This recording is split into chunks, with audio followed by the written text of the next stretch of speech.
Saludos amigos del Ecuador, bienvenidos a El Testimonial. Nuestro invitado de hoy es Nelson Armando Erazo Hidalgo. Nelson nació el 21 de diciembre de 1969, su formación educativa alcanzó el bachillerato, presidente del Frente Popular, organización social vinculada a la Unidad Popular, ex-MPD. El Frente Popular es una alianza de organizaciones sociales y sindicales ecuatorianas formado en 1987 contra las medidas económicas antiobreras, como se las calificó, de León Febres Cordero y la debilidad del Frente Unitario de los Trabajadores. Examinemos cómo está hoy el Frente Popular, precisamente en un escenario pandémico. Las reivindicaciones sociales cambiaron, Nelson. ¿Estamos en la misma ruta de la reclamación o ya hay algunas conquistas que naturalmente hay que destacarlas? Bienvenido y muchas gracias por aceptarlo. Muy buenos días, muchas gracias por la invitación. Me parece algunas correcciones primero. Por favor. El Frente Popular nace en el año de 1984 Ok. para defender los intereses de los trabajadores, de los campesinos, de la juventud, de los distintos sectores sociales que lo conforman. Fallé por 3 años. El Frente Popular es una organización que aglutina diversas organizaciones. Es una organización que unifica la política de las diversas organizaciones que la componen. No es una organización que parta o que tenga una relación directa con Unidad Popular o con el MPD.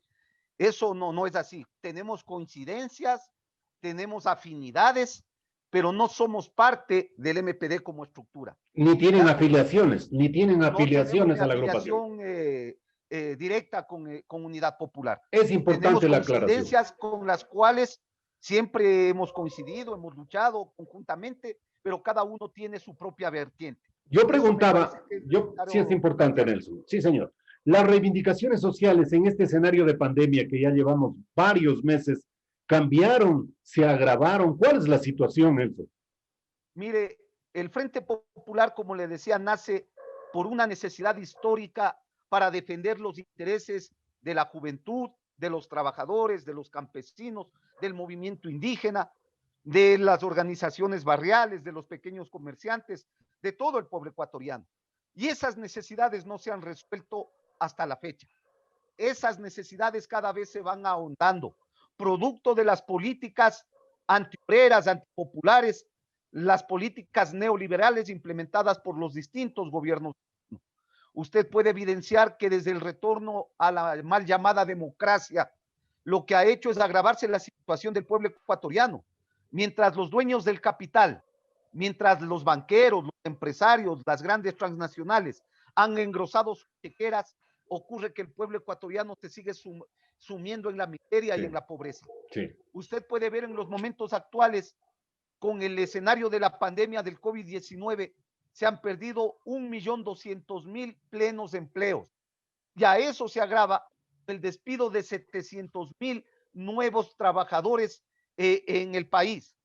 Adicionalmente a ese tipo de cosas, las medidas adoptadas en medio de la pandemia, como la ley de apoyo humanitario, provocaron que el salario de los trabajadores en el sector privado, en la gran mayoría, hoy esté con $80 mensuales. Porque esta ley que decía que era el acuerdo entre las partes, que iba a garantizar el derecho al trabajo, no ocurrió, lo que hizo es imponer el interés del capital por encima del interés del ser humano. O darles la oportunidad a los empresarios para poder despedir sin responsabilidad financiera ni social algunas a sus trabajadores.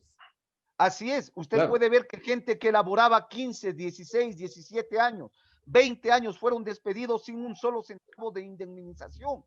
Y adicionalmente a eso, los trabajadores que han ingresado en estos momentos están ganando $180 por trabajar 4 horas, es decir, la calidad de vida de los ecuatorianos se ha ido cada vez más agravando. Por eso es que el 45%, mi estimado Wilman, el 45% de la población ecuatoriana hoy está en niveles de pobreza. De ese 45%, el 35% está en condiciones de extrema pobreza. En los momentos actuales, más de 100.000 jóvenes no han podido ingresar al sistema educativo en la Amazonía y en la Sierra Ecuatoriana, como consecuencia de este tipo de acciones implementadas por el gobierno nacional. Por dos cosas, mi estimado Wilman. Por favor. Porque los recursos de los trabajadores que llevaban a sus hogares han visto disminuidos drásticamente y por lo tanto no tienen recursos para pagar un internet o para comprar una tablet y peor para que nuestros hijos puedan acceder a la educación virtual. Nelson, ¿quién es? Sí, por favor, adelante, adelante. El 75%, mi estimado Wilman, de los hogares ecuatorianos carecen de internet, lo que evidencia que en ese porcentaje los niños, niñas y adolescentes no tienen el acceso a la educación virtual. ¿Quién es, Nelson? ¿Quiénes, permítame, Nelson, se han enriquecido en esta etapa pandémica? Aquellos empresarios, por ejemplo, que no han cumplido con sus obligaciones ante el IES con la afiliación correspondiente a sus trabajadores. Se habla de 500,000 empresarios que no cumplen, que son morosos con la institución aseguradora. ¿Quiénes son los que se enriquecieron en esta etapa, Nelson? Los mismos grupos económicos de siempre, mi estimado Wilma. Usted puede evidenciar de cómo las 2,000 principales empresas en el país obtuvieron ganancias en el 2019 por más de 10,000 millones de dólares. Las 20 principales empresas del país obtuvieron utilidades por más de 2,700 millones de dólares. Y esos grupos y esas empresas son las que más despidieron a los trabajadores, aduciendo de que estaban en situaciones económicas complejas. Vamos a dar algunos datos, solo por establecer algunos de mecanismos. Quienes se beneficiaron de las leyes del correísmo y de Moreno con la condonación de multas, intereses y recargos, los bancos, usted recordará, son la banca privada, sí, señor, que ganó en el año 2019 660 millones de dólares. 60 millones de dólares más que en el 2018. ¿Qué otro grupo económico se ha beneficiado? El grupo de las telefónicas como Claro, que obtuvieron más de 200 millones de dólares de ganancias como tal.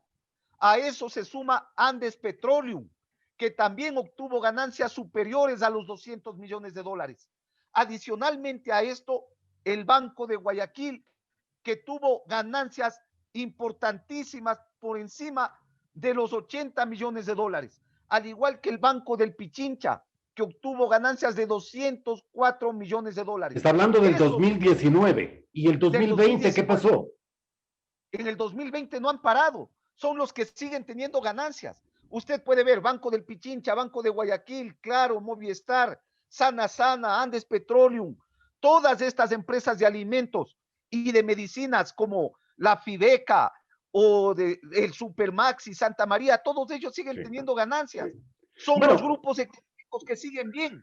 Mientras el hogar de un trabajador, mi estimado Wilman, solamente esta parte. Por favor. El hogar de un trabajador de 5 miembros ocurre que tiene que subsistir con $180 al mes. ¿Quiénes han sido los más afectados con los despidos masivos? Las mujeres solteras, jefas de hogar, que son el sector más vulnerable, y la juventud ecuatoriana que hoy no tiene acceso ni a la educación ni a una fuente de trabajo. Ahora, las ganancias de aquellos empresarios que usted señala, Nelson, las ganancias son lícitas, pero ¿dónde está el punto crítico en que no comparten aquellas ganancias generando empleo, por ejemplo, mejorando una redistribución de la riqueza en el país? ¿En dónde está lo ilícito de esas ganancias? Lo ilícito está cuando te enriqueces sobre la base de la explotación del trabajo ajeno. Porque no nos van a decir que los grandes empresarios son los que elaboran, quienes producen la riqueza, somos los trabajadores.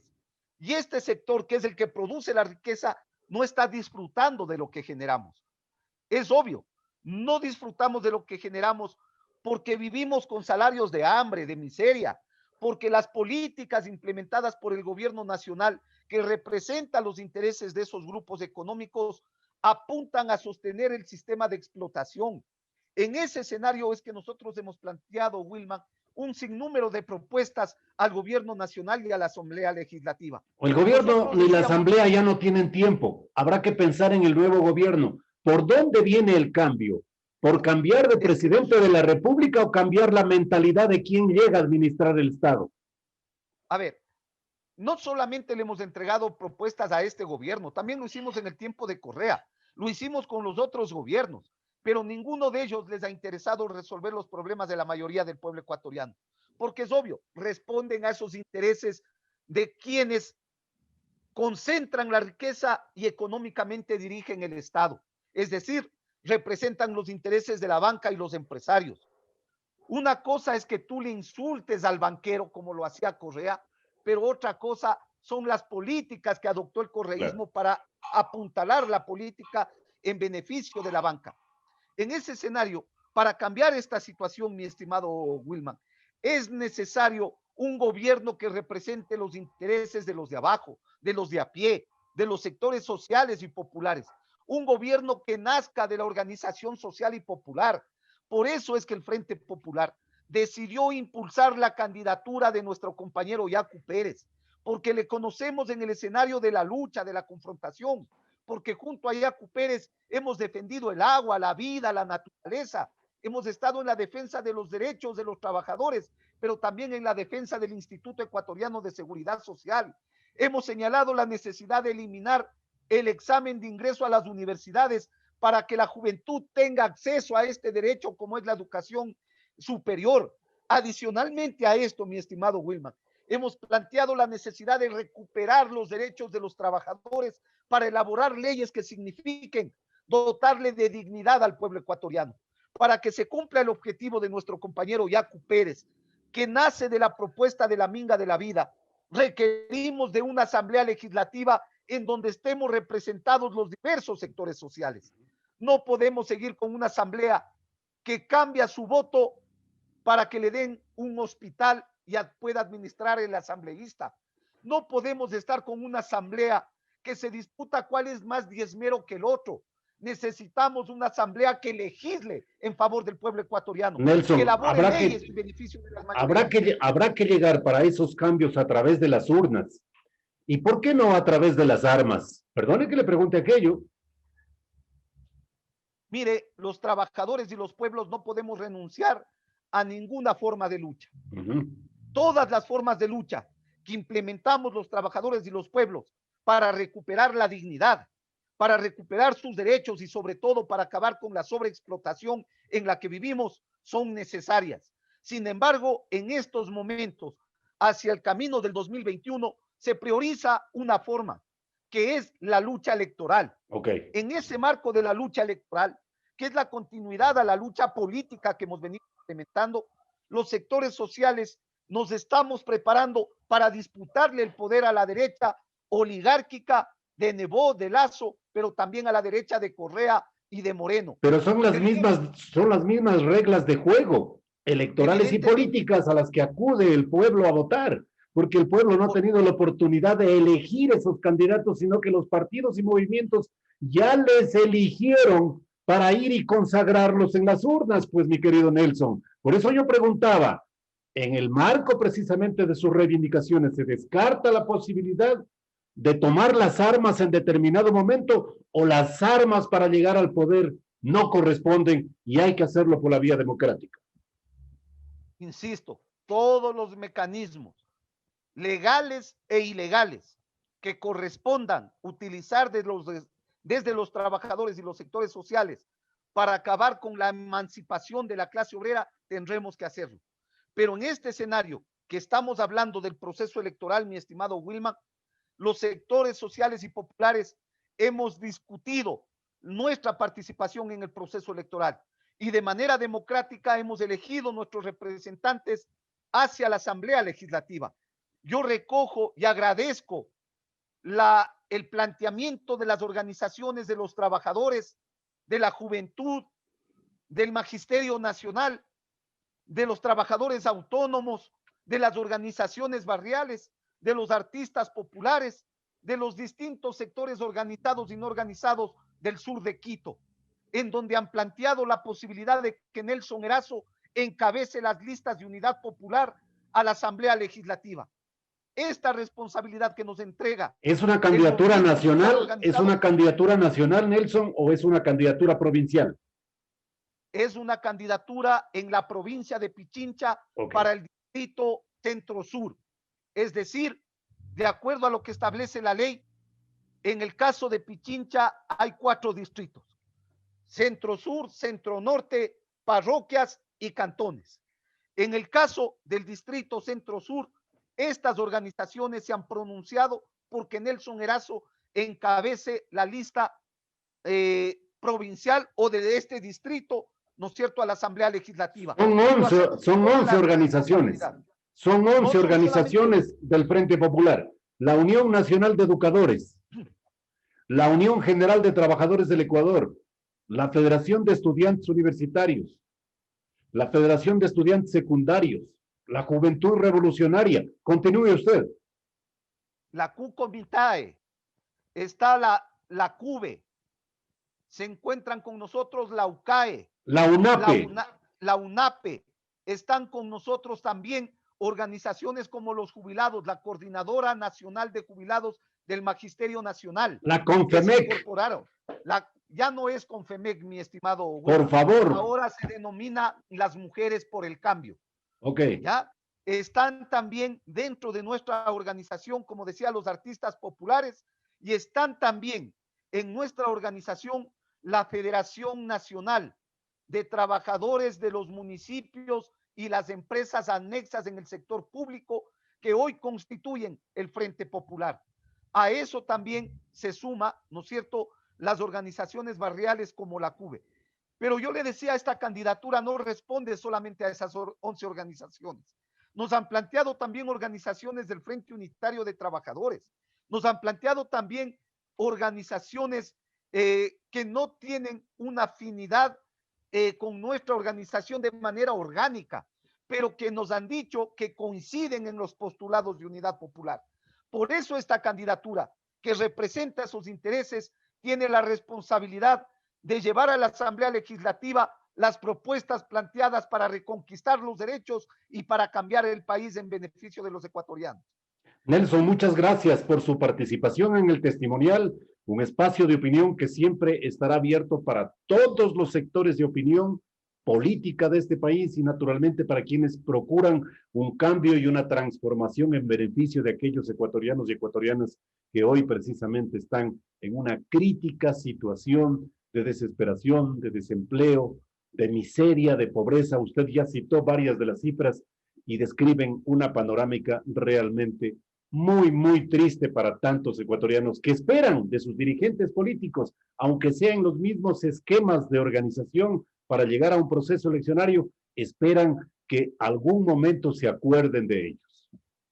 Muchas gracias, Wilman. Ha sido un gusto y espero en cualquier momento volver a compartir con usted esta experiencia importante. Nelson Armando Erazo Hidalgo, presidente del Frente Popular y ahora nos ha dicho candidato a asambleísta por el Distrito Centro-Sur de la capital de la República y naturalmente de la provincia de Pichincha. Muchas gracias por haber participado, Nelson. La mejor de las suertes. Muy amable, muchas gracias.